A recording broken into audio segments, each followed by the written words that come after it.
Baik, Assalamualaikum warahmatullahi wabarakatuh. Kami dari kelompok tugas UAS PSDA mereview Bendungan Ameroro yang berada di Kabupaten Konawe, Sulawesi Tenggara. Pertama, perkenalkan kelompok kami yang beranggotakan 5. Yang pertama saya S1 A1 22021 Muhammad Asri Fadel. Yang kedua S1 A1 22008 Dadang Guritno Pratama. Yang ketiga S1 A1 043 Ahmad Nur Satisya. Yang keempat S1 A1 2211 atau 111 Muhammad Fitra. Yang kelima S1 A1 22067 Husnul Ramadan. Baik, untuk pembagian materinya terbagi menjadi 5. Yang pertama, saya Muhammad Asri Fadel untuk latar belakang Bendungan Ameroro. Yang kedua, untuk Dadang Guritno, tujuan manfaat Bendungan Ameroro. Yang ketiga, permasalahan dan dampak dari Bendungan Ameroro. Yang keempat, Muhammad Fitra, beberapa dampak dari pembangunan Ameroro. Yang kelima, mitigasi atau penanganan dari dampak pembangunan Ameroro. Baik, pertama saya akan menjelaskan latar belakang. Latar belakang Bendungan Ameroro. Bendungan Ameroro adalah proyek strategis nasional yang dibangun di Kabupaten Konawe, Sulawesi Tenggara untuk mengatasi kebutuhan air irigasi, air baku, dan pengendalian banjir. Wilayah ini memiliki potensi pertanian tinggi, namun menghadapi kondisi hidrologi ekstrim, yaitu banjir saat musim hujan dan kekeringan saat kemarau. Proyek ini dimulai berdasarkan Perpres nomor 109 tahun 2020 dengan tujuan mendukung ketahanan pangan, persediaan air berkelanjutan, dan mitigasi berencana. Bendungan Ameroro dibangun di Kecamatan Uepai dengan spesifikasi teknis tinggi 82 meter, panjang 491 meter, kapasitas tampung 88 juta meter kubik, dan luas genangan 398 hektar. Bendungan ini mampu mengairi 3,363 hektar lahan pertanian, penyediaan air baku 511 liter per detik, dan mereduksi banjir hingga 441 kubik per detik. Terdapat potensi PLTMH dan pengembangan wisata air. Pembangunan dimulai tahun 2020 konsorsium PT Utama Karya dan PT Bumi Karsa. Pemerintah juga memperhatikan aspek sosial dan lingkungan, termasuk relokasi warga terdampak dan rehabilitas daerah tangkapan air. Bendungan Ameroro diharap memperkuat kemandirian pangan dan ketahanan air di Sulawesi Tenggara, serta menjadi bukti pemerataan pembangunan nasional. Baik, saya akan memberikan kepada pembicara selanjutnya. Baik, saya Dadang Guritno Pratama dengan NIM S1A1 22008 akan melanjutkan pembahasan sebelumnya. Saya akan membahas tujuan serta manfaat dari Bendungan Ameroro. Poin yang pertama yaitu tujuan dari pembangunan Bendungan Ameroro. Tujuan yang pertama adalah meningkatkan ketahanan pangan nasional dengan menyediakan air irigasi yang stabil untuk lahan pertanian. Bendungan ini bertujuan mendukung produktivitas pertanian khususnya di Kabupaten Konawe. Tujuan yang kedua yaitu menjamin ketersediaan air baku. Menyediakan pasokan air baku sebesar 511 liter per detik untuk kebutuhan rumah tangga, industri, serta sektor publik di Konawe dan Kendari. Tujuan yang ketiga yaitu mengurangi resiko banjir, mengendalikan luapan sungai Lasolo yang kerap menyebabkan banjir musiman di wilayah hilir. Yang keempat yaitu mendukung pemanfaatan energi terbarukan. merancang potensi pembangkit listrik tenaga mikrohidro atau PLTMH sebagai sumber energi ramah lingkungan. Yang kelima yaitu mendorong pemetaan pembangunan wilayah timur Indonesia sebagai bagian dari proyek strategis nasional atau PSN. Bendungan ini mendukung pembangunan infrastruktur di kawasan timur Indonesia secara berkelanjutan. Yang kedua yaitu manfaat dari Bendungan Ameroro. Manfaat yang pertama yaitu dari sektor irigasi pertanian, mengairi sekitar 1.900 sampai 3.363 hektar lahan pertanian, meningkatkan hasil panen dan pendapatan petani. Yang kedua yaitu penyediaan air baku, menjamin ketersediaan air bersih untuk masyarakat dan mendukung pertumbuhan sektor industri. Terus yang ketiga yaitu pengendalian banjir, mereduksi debit banjir hingga 411 meter kubik per detik, melindungi wilayah hilir dari kerusakan akibat banjir. Manfaat yang keempat yaitu potensi ekonomi baru, mendorong sektor ekonomi lokal seperti perikanan air tawar, agrowisata, dan wisata air. Yang kelima yaitu pembukaan lapangan kerja, memberikan peluang kerja selama proses konstruksi maupun operasional bendungan. Sekian dari saya serahkan ke pemateri selanjutnya. Baik, terima kasih. Perkenalkan, nama saya Ahmad Nusartisi dengan NIM S1A1222043. Saya akan melanjutkan materi dari teman kelompok saya, yaitu tentang permasalahan yang diamati pada Bendungan Ameroro. Di mana permasalahannya itu ada tiga. Yang pertama itu ketidakseimbangan distribusi air. Bendungan Ameroro dirancang untuk menyuplai air irigasi seluas 3.363 hektar, air baku sebesar kurang lebih 511 liter per detik, serta pengendalian banjir di wilayah Konawe dan sekitarnya. Namun dalam operasionalnya tidak ada sistem alokasi air yang terintegrasi secara rinci, sehingga menyebabkan tiga masalah, yaitu distribusi air di musim kemarau tidak merata dan kerap memicu konflik antar petani. Kedua, pengambilan air liar dan tanpa izin juga terjadi di saluran irigasi utama. Yang ketiga, sektor non-pertanian, domestik, dan industri tidak memiliki kuota pemakaian yang tetap. Dari permasalahan ini, solusi yang dapat kami berikan yaitu kurang lebih ada 4. Yang pertama, menyusun dokumen rencana alokasi air tahunan atau RAT berdasarkan perhitungan neraca air dan proyeksi kebutuhan sektor. Kedua, implementasi perizinan pemanfaatan air berbasis sistem informasi agar dapat berjalan hak dan kewajiban. Kejelasan hak dan kewajiban. Yang ketiga, penerapan teknologi hemat air, irigasi tetes, irigasi bergilir melalui pelatihan kepada petani. Yang keempat, penguatan peran Balai Wilayah Sungai Sulawesi 4 sebagai pengelola utama sistem air permukaan. Terus permasalahan yang kedua yaitu kurangnya sistem pemantauan dan data hidrologi yang akurat dalam manajemen bendungan. Data seperti curah hujan, inflow, infiltrasi, dan level muka air sangat penting untuk menentukan volume tampungan, pelepasan air, dan potensi banjir. Namun saat ini terdapat tiga masalah, yaitu sistem pemantauan masih bersifat manual dan tidak real time, sehingga tidak mendukung pengambilan keputusan cepat. Kedua, kurangnya pengarsipan data jangka panjang untuk prediksi musim kering dan basah.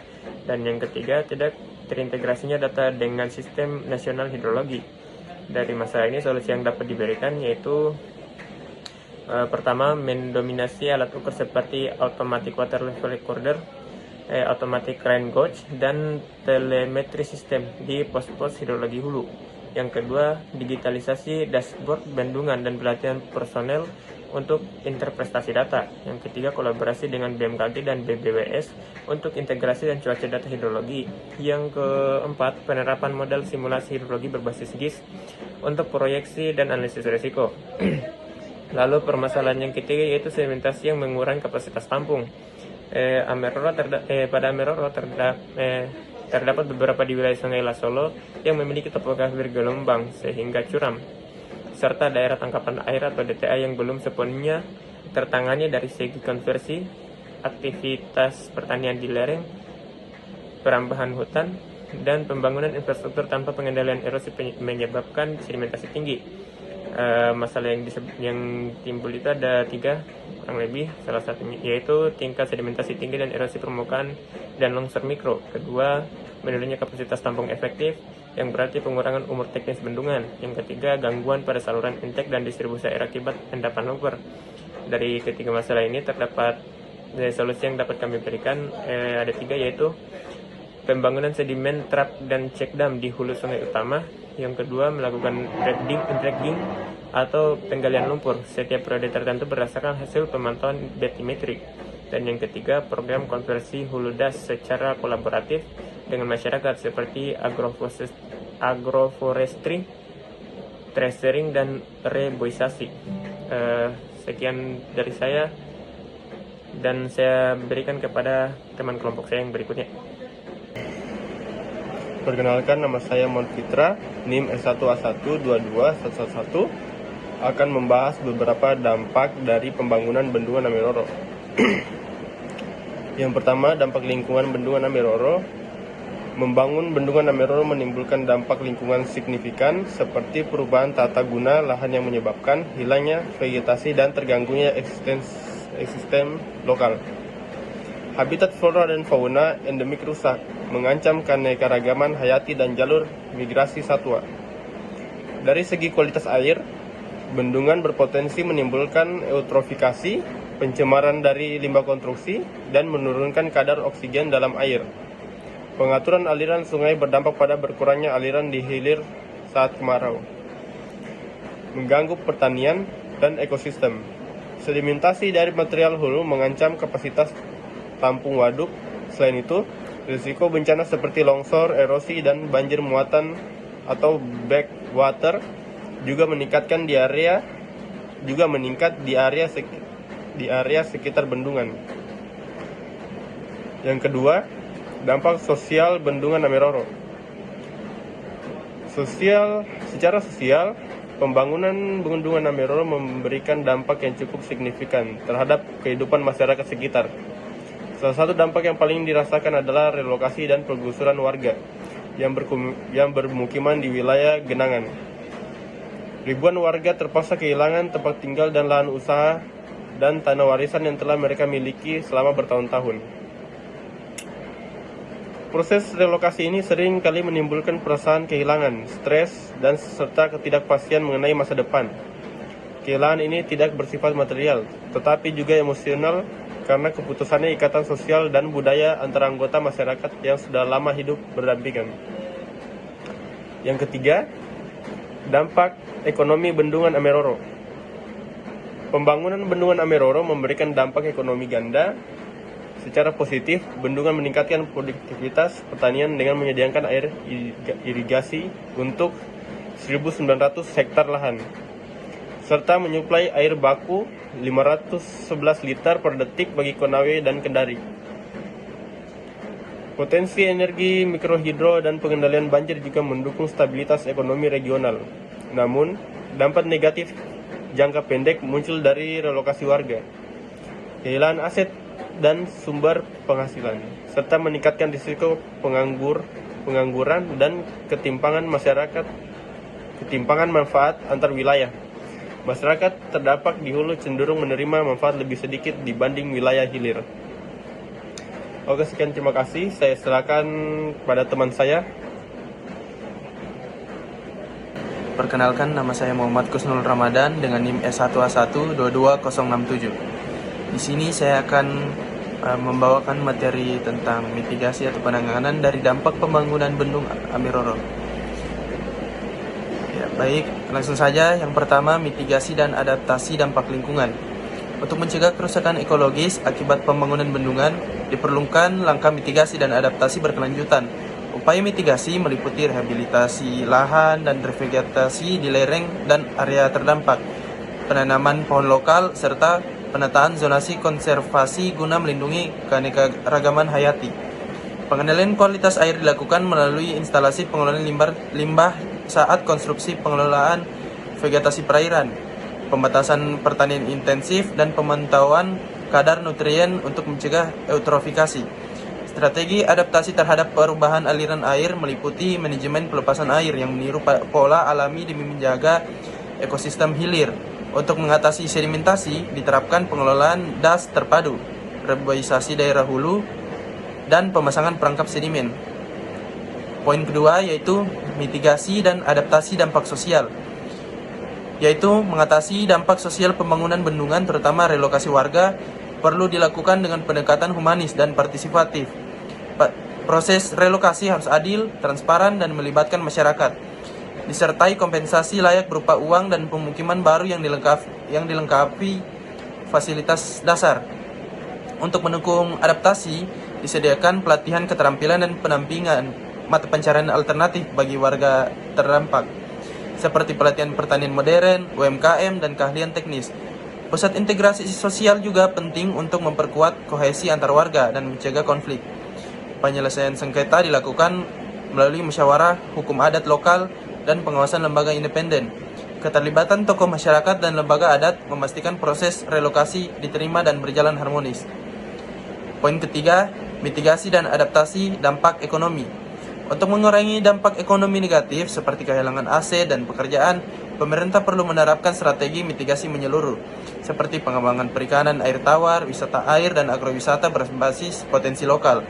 Masyarakat sekitar diprioritaskan dalam perekrutan tenaga kerja selama dan setelah konstruksi. Diversifikasi ekonomi dilakukan melalui bantuan modal, usaha, akses perbankan, kemitraan swasta, dan insentif khusus bagi kelompok rentan. Agar adil, hasil pemanfaatan bendungan perlu dialokasikan juga untuk daerah terdampak langsung. Adaptasi jangka panjang mencakup pembentukan koperasi atau BUMDes untuk mengelola potensi ekonomi baru seperti wisata air, pasar ikan, penyewaan perahu, dan pengolahan hasil pertanian. Dengan demikian, bendungan menjadi penggerak ekonomi lokal yang inklusif dan berkeadilan.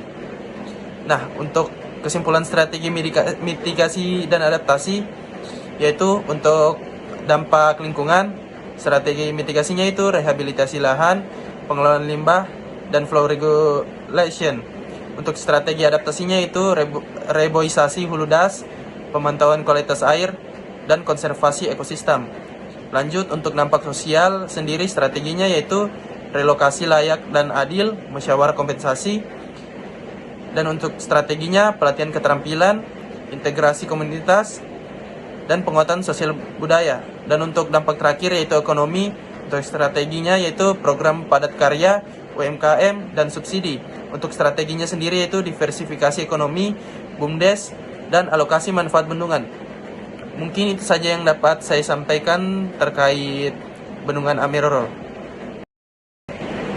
Baik, berikutnya kesimpulan dari keseluruhan presentasi kami, yaitu Bendungan Ameroro merupakan proyek strategis nasional di Sulawesi Tenggara yang dibangun untuk meningkatkan ketahanan pangan, menjamin ketersediaan air baku, mengendalikan banjir, serta mendukung energi terbarukan dan pemerataan pembangunan di wilayah timur Indonesia.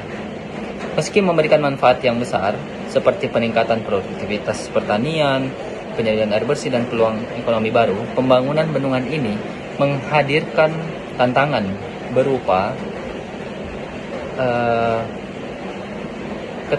ketidakseimbangan distribusi air, sedimentasi, serta dampak lingkungan dan sosial seperti hilangnya habitat dan relokasi warga. Oleh karena itu, diperlukan upaya mitigasi terpadu melalui rehabilitas lingkungan, sistem pengelolaan air yang adil, dan kompensasi dan pemberdayaan masyarakat terdampak, serta disertifikasi ekonomi agar manfaat bendungan dapat dirasakan secara berkelanjutan dan merata oleh seluruh lapisan masyarakat, terutama di bagian atau lingkungan dari Bendungan Ameroro di Kabupaten Konawe dan Sulawesi Tenggara. Sekian, terima kasih.